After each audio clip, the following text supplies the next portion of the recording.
नमस्कार दोस्तों अक्सर आप लोगों को यह कहते हुए सुने होंगे कि मैं अपनी लाइफ में कुछ बड़ा इसलिए नहीं कर पाया क्योंकि मुझे अपॉर्चुनिटी ही नहीं मिली या मेरी तो किस्मत ही ख़राब है। और इसी किस्मत को ठीक करने के लिए लोग ज्योतिष आचार्यों और हस्तरेखा विशेषज्ञों के इर्द गिर्द घूमते हुए आसानी से देखे जा सकते हैं। यहाँ पर शायद वे यह भूल जाते हैं कि अपॉर्चुनिटी जो है फील्ड में रहने से मिलती है, यानी कि मैदान में रहने से मिलती है, न कि अपने नैरो माइंडसेट के साथ अपने कंफर्ट जोन में। तो दोस्तों आज के वीडियो में मैं आपसे बात करूंगा कंफर्ट जोन के बारे में और बताऊंगा कि यह कैसे आपका कंफर्ट जोन आपकी ज़िंदगी की सफलता में सबसे बड़ी ऑब्स्टेकल के रूप में काम कर रहा है, यानी कि सबसे बड़ी बाधा के रूप में काम कर रहा है। तो दोस्तों आइए हम जानते हैं कि कंफर्ट जोन क्या होता है। दोस्तों कंफर्ट जोन एक ऐसी साइकोलॉजिकल स्टेट है, यानी कि एक ऐसी मानसिक अवस्था है जहां हम बिल्कुल टेंस फ्री यानी तनाव मुक्त, एंजाइटी फ्री यानी कि चिंता मुक्त और रिस्क फ्री महसूस करते हैं। साथ ही साथ हमें कोई अपनी तरफ से कोई एक्स्ट्रा एफर्ट नहीं करना पड़ता है। तो ऐसा हम कह सकते हैं, ऐसा समझ सकते हैं कि हमारे इर्द गिर्द कंफर्ट जोन की सिचुएशन क्रिएट हो गई है। बट दोस्तों कहा जाता है कि life begins at the edge of your comfort zone, और इसके लिए you must have to step out from your comfort zone. तो दोस्तों मैं अपनी बात शुरू करूं इससे पहले आपको एक बहुत ही इंटरेस्टिंग कहानी सुनाना चाहता हूं। ये कहानी है दो ऐसे बाजों की जिसे किसी राजा को किसी दूसरे साम्राज्य के राजा ने उपहार स्वरूप दिया था, यानी कि गिफ्ट दिया था। राजा इन दोनों बाजों को गिफ्ट में पाकर इतना प्रसन्न हुआ कि वह अपने मंत्रिमंडल की बैठक में सेनापति को आदेश दिया कि वह सेनापति जो है किसी ऐसे वर्ल्ड ट्रेनर यानी पक्षी विशेषज्ञ को हायर करे जो इन दोनों बाजों को उच्च स्तरीय प्रशिक्षण दे सके, ताकि ये दोनों बाज ऊंची आसमान में ऊंची उड़ान भर सके, नई तरह की पैतरेबाजी और नए तरह के करतब दिखा सके, शिकार करना सिखा सके, और ये दोनों बाज अपने जीवन की वास्तविक क्षमताओं को पहचान कर अपने जीवन का आनंद उठा सकें। राजा के आदेश का पालन करते हुए सेनापति ने पूरे देश का भ्रमण किया और कई अलग अलग जगहों पर जा करके एक ऐसे पक्षी विशेषज्ञ को बुला करके लाया जिन पर राजा ने इन दो बाजों को ट्रेनिंग देने की जिम्मेदारी डाली। ठीक है, तो इन राजा ने इन दोनों बाजों को उस ट्रेनर को हैंडओवर करते हुए कहा कि इन्हें विश्व स्तरीय प्रशिक्षण यानी कि वर्ल्ड क्लास की ट्रेनिंग दिया जाए। इन दोनों बाजों को लेकर ट्रेनर जंगल में चला गया और कुछ दिन जैसे ही प्रशिक्षण कंप्लीट हुआ, यानी कि कुछ दिन की ट्रेनिंग कंप्लीट होने के बाद जब इन दोनों की परीक्षा की बारी आई, यानी कि जब इन दोनों की उड़ान की बारी आई, शिकार करने की बारी आई, तो उसमें से एक बाज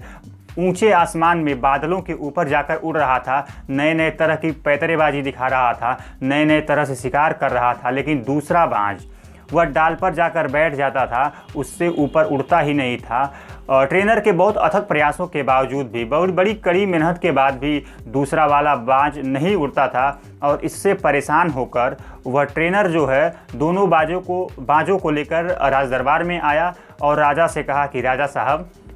आपका पहला वाला जो बाज है वो अच्छी तरह से प्रशिक्षित हो गया है, मतलब उसकी ट्रेनिंग कंप्लीट हो चुकी है और वह ऊंचे आसमान में बादलों के ऊपर उड़ रहा है, अच्छे तरह से शिकार कर रहा है, नई नई तरह की कलाबाजी और पैतरेबाजी दिखा रहा है। लेकिन दूसरा वाला जो बाज है वो डाल पर जाकर बैठ जाता है, उससे ऊपर उड़ता ही नहीं है। मैंने अपने ज़िंदगी के सारे अनुभव का निचोड़ इसको ट्रेनिंग देने में लगा दिया, लेकिन फिर भी मैं पूरी तरह से फेल हुआ क्योंकि दूसरा बाज उड़ नहीं सकता। ट्रेनर को दूसरे बाज को उड़ाने में असमर्थता की कहानी सुनकर राजा बहुत निराश हुआ और बहुत ही दुखी हुआ।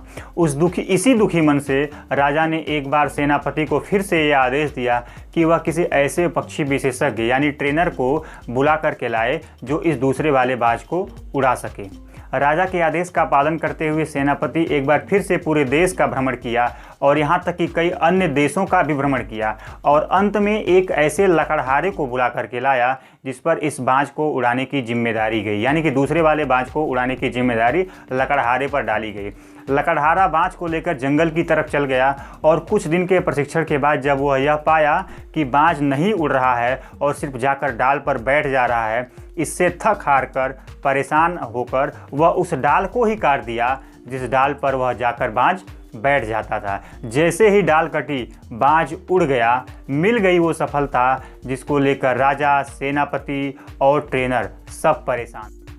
तो दोस्तों, क्या हमारी और आपकी ज़िंदगी में भी ऐसा ही कुछ नहीं हो रहा है? ध्यान रखें दोस्तों, अगर आपको ज़िंदगी में कुछ हासिल करना है, कुछ एक्स्ट्रा ऑर्डिनरी लेवल की सफलता हासिल करना है और कुछ ऐसा करना है कि आपको मरने के बाद भी याद किया जाए, लोग आपका नाम लें, तो आपको भी वह अपनी डाल काटनी होगी जिस पर आप बैठे हैं। वह डाल है आपका अपना कंफर्ट जोन, आपके रिस्क न लेने के रूप में, रिजेक्ट हो जाने के डर के रूप में, आपके पास प्रेजेंट मोमेंट में जो कुछ भी है उसके खो जाने के डर के रूप में। आपका जो अपना सुविधा क्षेत्र है, जो कंफर्ट जोन है, वो आपको आगे बढ़ने से रोक रहा है। तो निकलिए दोस्तों, आप अपने कंफर्ट जोन से बाहर जाइए, नई नई जगहों पर मिलिए, नए नए लोगों से, नई नई किताबें पढ़िए, नए नए तरीके से नए नए काम करिए और अपनी ज़िंदगी में कुछ सकारात्मक परिवर्तन करने के लिए कुछ रिस्क भी लीजिए।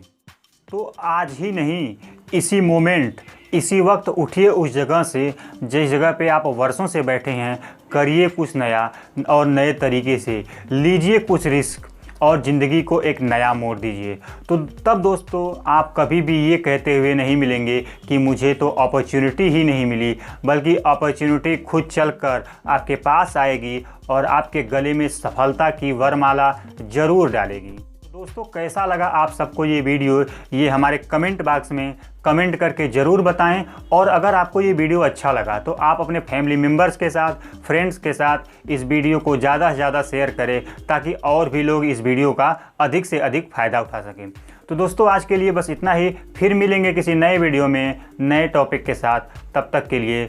Wish you all.